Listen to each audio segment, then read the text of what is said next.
Well, greetings and welcome everybody back to my Space Engineers Beginner's Guides.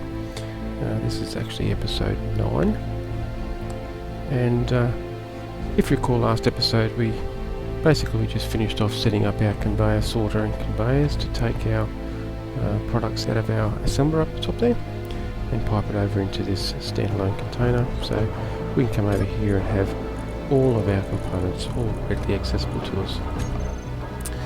Now, let's make a lot of noise. Oh, that's right, it's processing that uranium that we actually mined just at the end of last episode. Now, what I was thinking is another essential, if you will, of space engineers, at least in my opinion, are spaceships. I mean, it's a space game. It's not only just building plant-based refineries, assemblers, plant-based structures, but also ships to either fly around on a planet, fly around out in space, to mine, to transport, even just like a little speeder bike thing just to get around quickly. Spaceships is a rather important aspect of space engineers. Now there are some principles that you need to be aware of to build a spaceship that's going to actually work. There are two types. Well, in space engineers there's actually two types of grids. As we've already established, we're walking around on a grid here at the moment. Anything that is attached to a singular platform is considered one grid. For example, we could take a single block.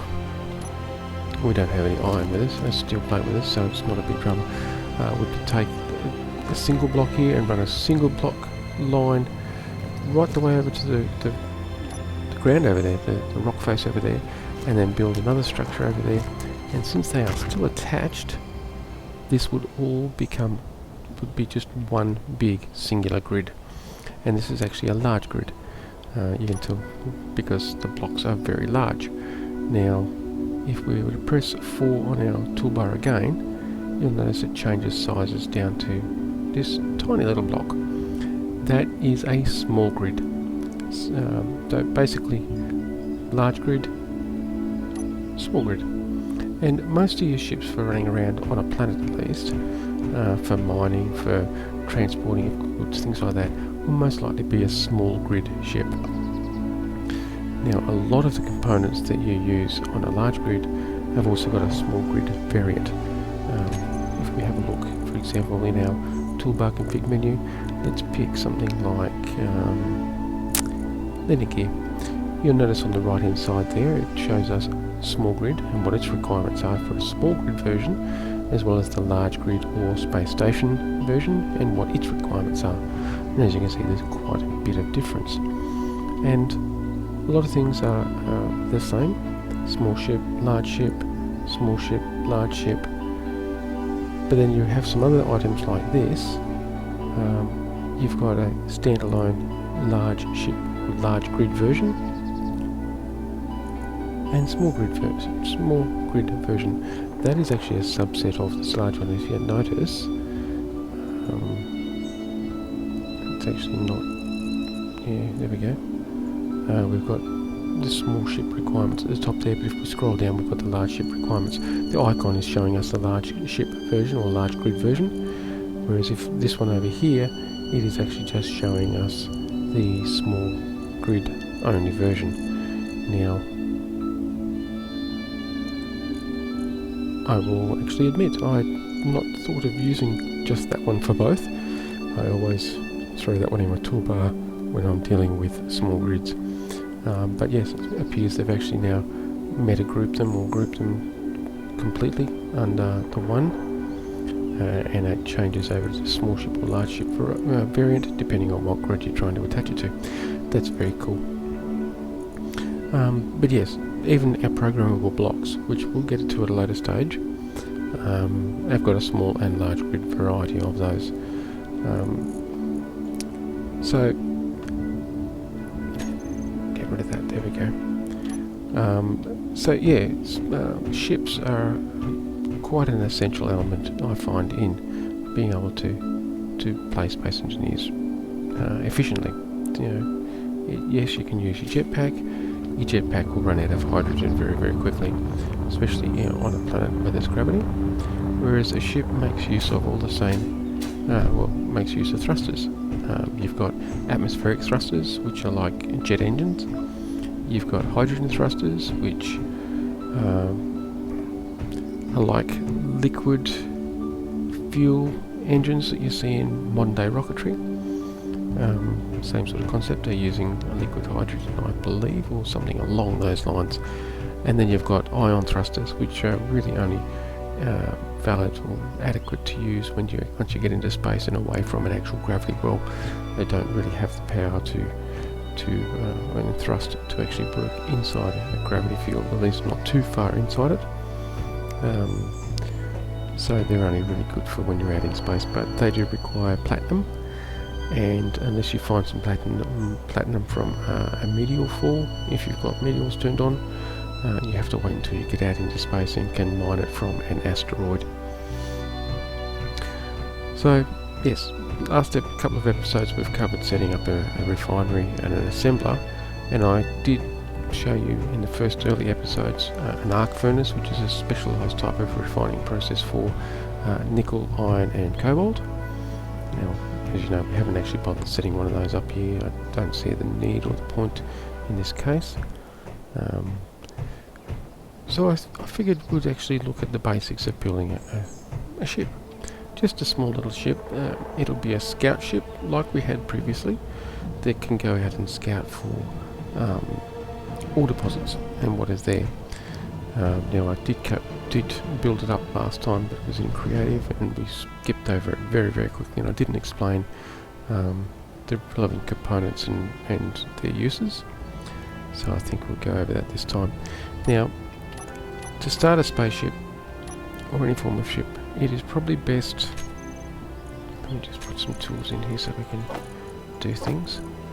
Oh, I have some blocks. Okay, it's probably best to start with landing gear. A landing gear block, when placed and once built, and we don't want the large variety, we want the small. When it's placed, once it's built, it will auto lock, or basically connect itself to the floor. Whether it be this large grid here or whether it be the ice over there, it really makes no difference where. As long as you're within a very close range of the surface when you build it, it will auto snap to and auto lock onto it. Now that will then give you a nice solid non-moving foundation to be able to build the rest of your ship off. So in order to get started, we're going to need some steel plate. So let's just grab, well, as we've already discussed, steel plate and internal plate. Those two items are the most common base items for all your components. So if we grab some of each, it will let us actually place the foundations of all the different elements we need. So before we get started, we'll set up our toolbar. So G to bring up our toolbar config menu. We've already got the landing gear in place. We've already got the small armor blocks or light armor blocks in place. Now for a small ship, we'll need a cockpit. Now we can use the more industrial type cockpit like this one, or a sleek fighter type cockpit. It really makes no never mind, they function exactly the same. They're small grid, well, that has got a large grid variety, that's a small grid only. So we're just going to go with just the standard one. So we'll add that, just double click that, and we'll add it to our bar. Now we need some power. There's a couple of different ways we can do this. We could put in a nuclear reactor, which uses refined uranium. Now fortunately we have uranium there, and we do have some refined uranium, so yes, we could put one of those in, and that will give us long-term power. Alternatively, much like on the previous base when we put in power, energy storage, we could use batteries. We could actually put batteries on our spaceship, or in this case an atmospheric ship, because it most likely will not be built to be able to go into space. So we could use batteries for it. It doesn't need to be a nuclear reactor, it could be batteries, and we could even then put a solar panel on it if we wish, so it can charge itself up in the sun. But in this case we'll go with the nuclear reactor. Now we need thrusters. Now we'll go atmospheric thrusters because we're going to build it to fly in the atmosphere. we also need a gyroscope. Now, a gyroscope is it allows you to rotate and turn. That's not done with the thrusters, that's done with the centripetal, one of the two, forces of a gyroscope, rotational force. And it also helps to stabilise the ship. So that is essential. You'll find that the bigger you make ships, the heavier you make ships, the more of these you'll actually need. There are some big structures that are built out in space for just space flight that they can have upwards of 30, 40, 100 gyroscopes just to be able to make them manoeuvrable. They can be that heavy. So yeah, the more gyroscopes you've got, the more manoeuvrable your ship will actually be in rotation and turning. And the bigger your thrusters, or the more thrusters you've got, the more manoeuvrable you are in forward and lateral and up and down type movement. Now, since we're going to build a scout ship and we want to be able to scout, we'll need an ore detector. Hang on, we've run out of space on our toolbar, so we'll go to the next one. And we'll just put some tools back in. A basic block. I usually find that is a good base to put on any toolbar. But, okay, that said, we get up to ore detector and an antenna. That way we can access it from a distance. And we could add a remote control unit which lets us actually operate it from a base like this. We could put in a command station or a control station, and we could then link to this small ship and fly it by remote. That has got a 5 kilometre range maximum, so if your ship goes outside of 5 kilometres, your remote control unit disconnects and it will be left stranded. So I generally, unless I'm going to be operating just in the local vicinity, which we could get away with here, I don't use them very often. I use them sometimes for autonomous drones, but that's an advanced topic that I will not cover here at this stage anyway. Now, what else do we need? Believe it or not, I think that's pretty much everything. Yes, we'll need some conveyor to be able to conveyor items up, and we'll need a cargo container just in case we come across cargo. Now, for a small grid ship, the medium cargo container is the ideal one to work with. The small has got less capacity, less storage capacity than yourself. You can actually carry more on your person than the small cargo container. So the medium one is probably the best one to work with. Alright, so back to our other toolbar, and we'll start with... Now, we have to wait for it to be green. We want it as close as we can. There we go. Now, we'll have to weld this up before we go any further. And we need construction components, large tubes and motors. Okay, let's quickly grab some of them. Construction components. Ooh, we have no large tubes. So we better put some large tubes. Some large tubes, thank you very much. Please. Just wait for them to pop up. There we go. Some large tubes and some motors.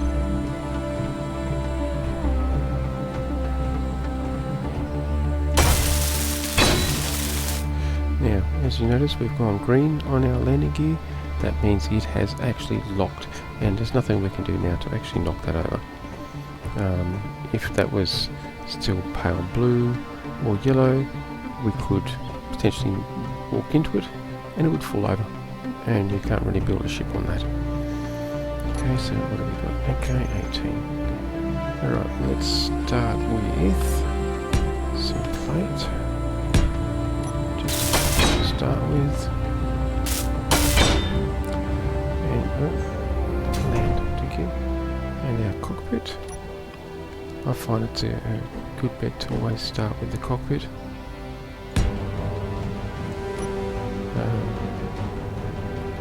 Then, I mean, if we didn't have that station over there, the medical bay, once you've got a cockpit with a power source attached to it, set up, you can actually hop into the cockpit to recharge your energy. So we want some displays. A couple of those. I think we wanted computers as well, didn't we? Well, we'll check.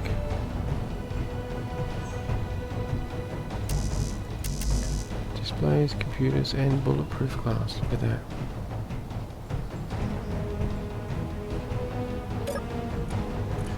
Displays, computers, and bulletproof glass.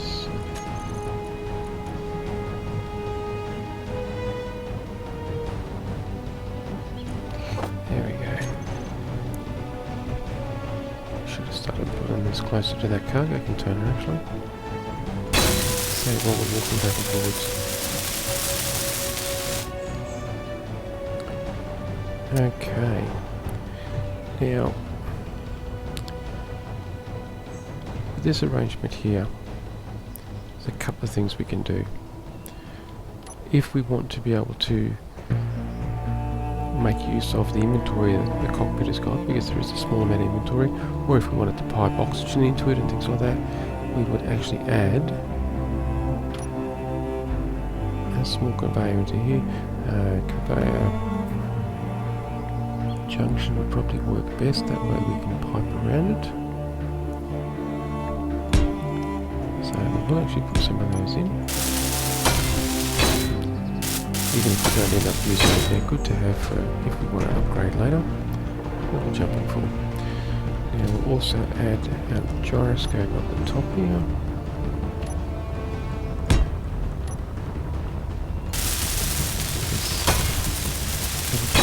Out of the way, I think. Now, power plant. If you recall, number 6 on our toolbar down there, we've got a small reactor. Now, on a large grid, that small reactor looks like that. And we've already seen that before, there's one of them over there. However, on a small grid, it looks like this. Very, very small. And we would probably need 4 of them, at least 4 of them, to generate sufficient power to drive the engines without overloading. So I'm thinking that's not going to be the best one in this case. So let's just go back into our toolbar for big and we'll grab the big one. Now, the big one looks like that on a large grid. But since we're dealing with a small grid, there is a small grid variety of it, it actually looks like that. Now that is much better, I think. And if we put it there, if you notice, it turned. If you notice, there it is, we've got a small conveyor port there. So if you put the conveyor port on the side here, that'll let us actually put some conveyor between our junction and this side port here. So yes, we'll put that there. Now yes, that way we can conveyor it up, then conveys it into here. That should work nice. Oh, some steel plate.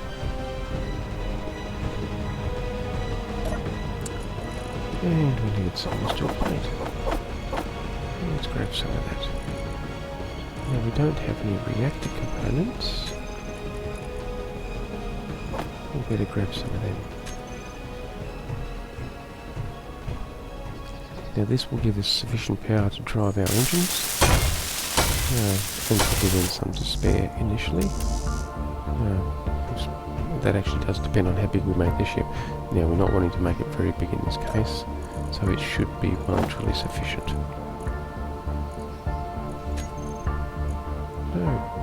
What are you out of? I think we might be out of gravel, actually. If you recall, I mentioned that we need gravel for reactor components, and I think we might be out of it. So let's go and grab some gravel.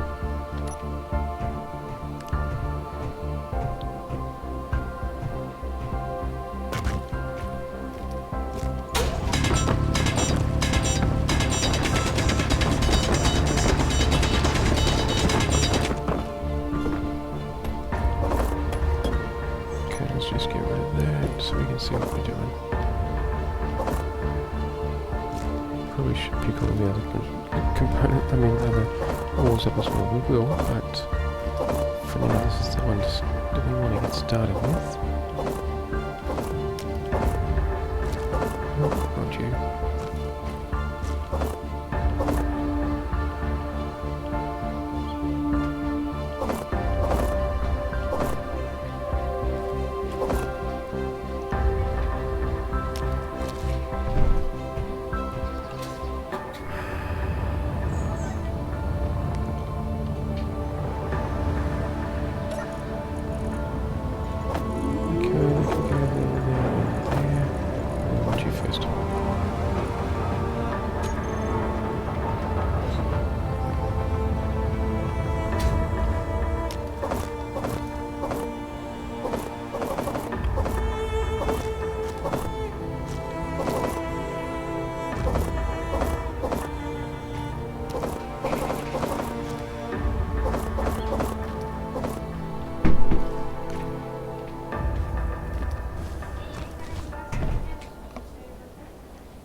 Okay.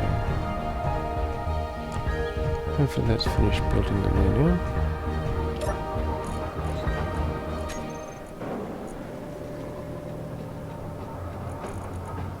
Ah, silver is the one we're missing. We'll start with that anyway, it's better than none. And then we'll go and get some silver.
Okay.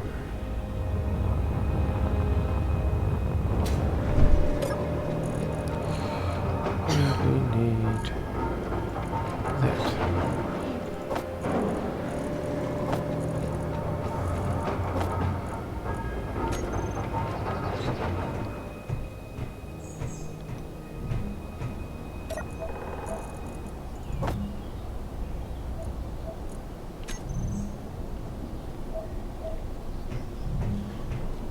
Where's this at going?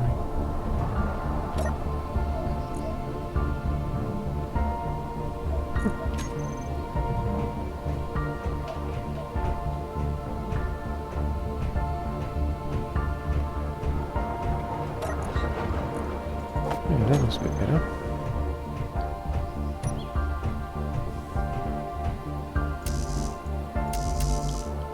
Okay. Metal grid.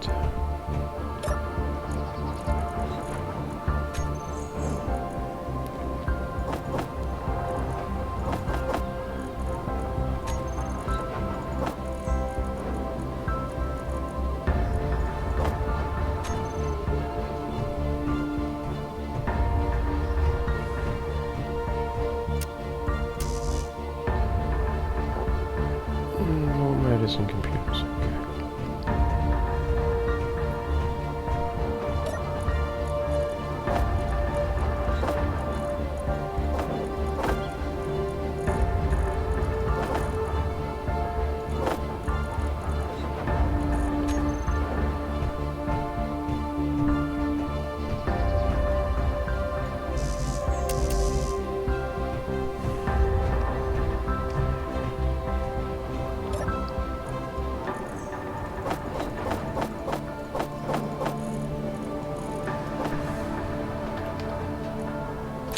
I seem to recall there's just 3 that needed.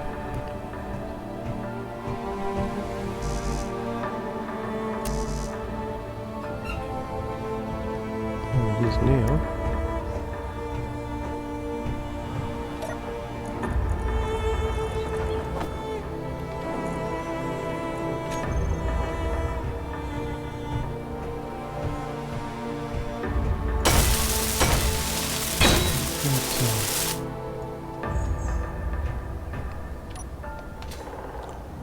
Now, we need some of this uranium. And we'll just grab a fire with that, we don't need too much. Is it still refining it? Oh no, all the other stuff, that's cool, we didn't grab that much.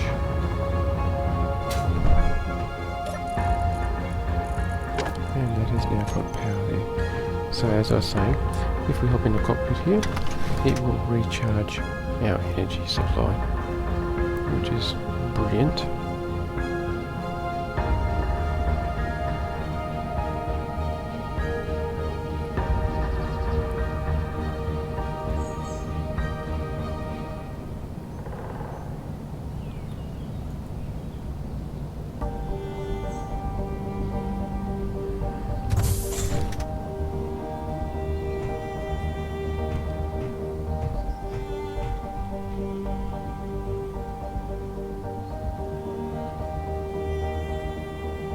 Okay.